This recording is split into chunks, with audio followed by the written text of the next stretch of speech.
subscribe and don't forget to press the bell icon to get notified whenever we upload a new video. नमस्कार दर्शक मित्रों, budget की ये special series budget के are पार विश्लेषण धारदार में आपका स्वागत है। जब वित्त मंत्री ने अपना बजट पढ़ना शुरू किया और उसमें जब पार्ट बी का जिक्र आया तो उन्होंने वॉलंटरी टैक्स कंप्लायंट के नए प्रावधान के बारे में कुछ बताया। खास करके इनकम टैक्स के अपडेटेड रिटर्न को फाइल करने के लिए उन्होंने कुछ प्रावधान बताए। संक्षिप्त में क्या बताया उन्होंने, पहले ये सुन लेते हैं। Intend to bring more reforms that will take ahead our vision to establish a trustworthy tax regime. This will further simplify the tax system, promote voluntary compliance by taxpayers, and reduce litigation. Introducing new updated return. India is growing at an accelerated pace and people are undertaking multiple financial transactions. The Income Tax Department has established a robust framework of reporting of taxpayers' transactions. In this context, some taxpayers may realize that they have committed omissions or mistakes in correctly estimating their income for tax payment. To provide an opportunity to correct such errors, I am proposing a new provision permitting taxpayers to file an updated return on payment of additional tax. This updated return can be filed within 2 years from the end of the relevant assessment year.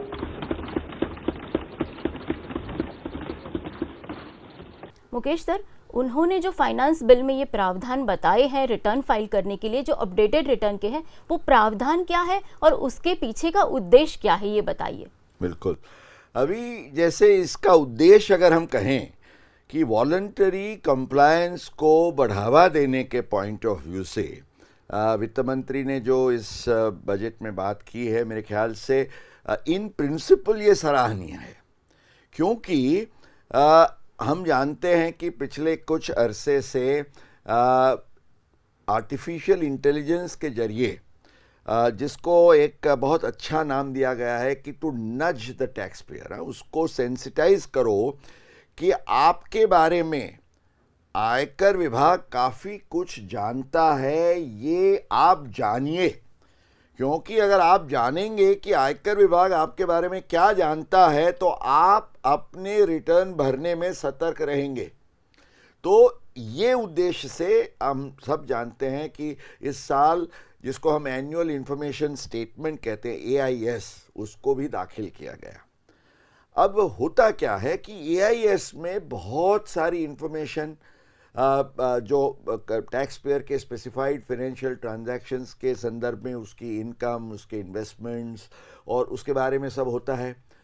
अब ideally तो tax payer को ये देखकर अपना return file करना चाहिए, पर ये प्रावधान का उद्देश्य ये है कि मान लीजिए टैक्स पेयर ने जल्दी में अपना रिटर्न फाइल कर दिया, उस टाइम उसने AIS देखा नहीं, या तो उसकी नज़र नहीं आई, बाद में उसको ख्याल आया कि अरे यार ये मेरा ये इनकम जो था वो तो दिखाने का मैं चूक गया। अब होता क्या है, मैं एक एग्जाम्पल के साथ समझाऊं चार्मी, कि जैसे अभी हमारा वित्तीय वर्ष जो है ये 21-22 पूरा होगा, तो असेसमेंट ईयर 22-23 का जो टैक्स का रिटर्न है, अब कॉमन टैक्स पेयर्स जो है उनके लिए 31 जुलाई 22 की डेट रहेगी। तो 31 जुलाई 22 का रिटर्न फाइल करने की ड्यू डेट है, जिसको हम सेक्शन 139(1) के तहत कहते हैं प्रावधान। अब मान लीजिए वो डेट में आप रिटर्न फाइल नहीं कर सके, तो एक और प्रोविजन है कि सेक्शन 139(4) के तहत आप ज़्यादा से ज़्यादा, what is the deadline for filing your return, तो वो है 31 दिसंबर 22। पहले मार्च हुआ करती थी वित्तीय वर्ष की, बट अब 3 महीने आगे बढ़ा दिए, तो 31 दिसंबर 2022 तक की आपकी ये डेट है। या तो आपने रिटर्न फाइल कर दिया है जुलाई में या उसके बाद, पर आपको ध्यान आता है कि मुझे कुछ सुधार करना है, माना एक तो 139(4) में बिलेटेड रिटर्न और दूसरा 139(5) के तहत आपका कोई रिवाइज रिटर्न आपको करना है। तो ये बिलेटेड और रिवाइज रिटर्न के लिए जो डेडलाइन थी वो 31 दिसंबर की थी।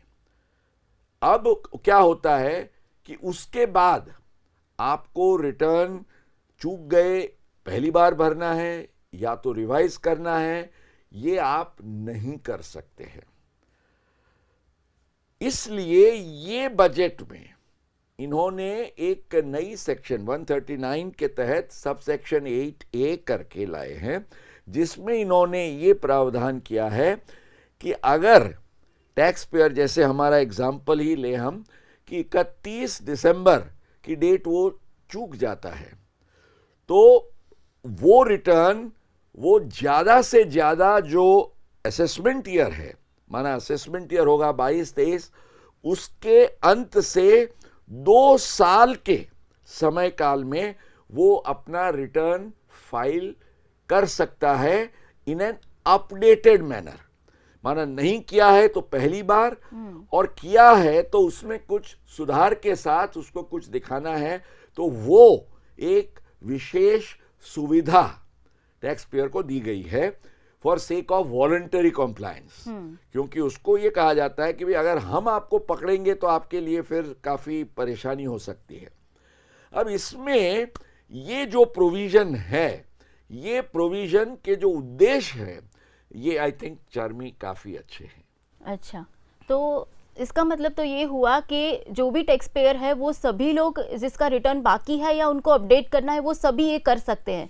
नहीं, उसमें एक राइडर है और वो भी तो होना भी चाहिए कुछ अंश से, पर कुछ ऐसा भी किया गया है कि that makes the whole thing quite impractical also. अच्छा। तो इसके बारे में हम थोड़ा जानकारी लें। तो एक तो स्वाभाविक है कि भाई ये जो सुविधा है, आपको सतर्क रह के आप अपडेटेड रिटर्न करो। तो उन्होंने कहा है कि अगर आपके केस में सर्च होती है, आपके केस में सर्वे होती है, तो ऐसे केस में आप नहीं कर सकोगे। Not only for that year, अगले 2 सालों का भी आप नहीं कर सकते हैं। फिर उन्होंने कहा कि आपके केस में कोई फॉरेन इनकम या एसेट्स के बारे में जानकारी होती है, कोई ब्लैक मनी या मनी लॉन्ड्रिंग का, तो ये तो हम सब समझ सकते हैं। पर इसके साथ इन्होंने और भी एक रोक लगा दी है कि अगर आपके केस में असेसमेंट हो जाता है तो भी समझ सकते हैं, पर अगर नोटिस भी निकली है असेसमेंट के लिए, माना कि आपका असेसमेंट प्रोसीडिंग पेंडिंग है, तो उस केस में भी आप ये प्रावधान का कोई फायदा नहीं ले सकते। माना you cannot file an updated return. अब मेरे विचार से यहां एक जिसको मैं कहूंगा कि एक प्रैक्टिकल प्रॉब्लम या टेक्निकल इश्यू कैसे होगा कि जैसे हम वापस आए हमारे एग्जाम्पल पर, अब जो रिटर्न मैं 31 दिसंबर 2022 तक असेसमेंट ईयर 22-23 का जो भर सकता हूं, उसकी नोटिस, स्क्रूटिनी की नोटिस निकालने के लिए जो समय है वो 6 महीने का रखा गया है। माना 30 जून 2023 तक मेरे असेसमेंट ईयर 22-23 के रिटर्न की नोटिस निकल सकती है। अब 2 परिस्थितियां हो सकती है, एक तो नोटिस निकलती ही नहीं है और दूसरी नोटिस निकलती है। अब नोटिस निकलती है और मेरा ध्यान पड़ता है कि मेरी कोई गलती है, तो मैं इस स्कीम का, अपडेटेड स्कीम का रिटर्न फाइल करने का फायदा ही नहीं ले सकता हूं, because you have put an embargo. और मेरे केस में अगर नोटिस नहीं निकलती है तो चार्मी होगा क्या? It is human nature. मैं सोचूंगा कि अब जब इनकम टैक्स डिपार्टमेंट ने नोटिस ही नहीं निकाली तो फिर मैं क्यों फिक्र करूं, मैं सो जाता हूं आराम से। तो सवाल ये खड़ा होता है कि कितने सारे केसेस में तो आपने दरवाजा खुला ही नहीं रखा, और जहां दरवाजा थोड़ा सा खुला रखा है तो कोई उसमें अंदर आने का, प्रवेश करना चाहता ही नहीं है। हाँ। क्योंकि वो बिल्कुल सुकून से है, उसके केस में नोटिस नहीं आई। है। तो ये बात जो है मेरे ख्याल से दिस इज फेयरली इम्प्रैक्टिकल। अगर इतने सारे क्लॉजेस है, अगर उसको पार करके भी कोई ऐसा टैक्स पेयर है कि जो ये करना चाहता है, इस स्कीम के अंदर जाना चाहता है, तो उसको क्या लायबिलिटी अदा करनी होगी? हाँ, ये भी तो बहुत इंपॉर्टेंट क्वेश्चन है। अब जैसे वित्त मंत्री ने तो कहा कि भाई ये स्कीम है, उसकी डिटेल्स जो है वो बजट के डॉक्यूमेंट्स में है, माना फाइनेंस बिल में इसकी डिटेल्स दी गई है। अब ये जो एक सेक्शन है इसकी टैक्स लायबिलिटी वगैरह का जो डिस्चार्ज और उसका कंप्यूटेशन करने के लिए वो है सेक्शन 140B। तो ये 140B में ये कहा गया है, उसमें there are certain terms and conditions.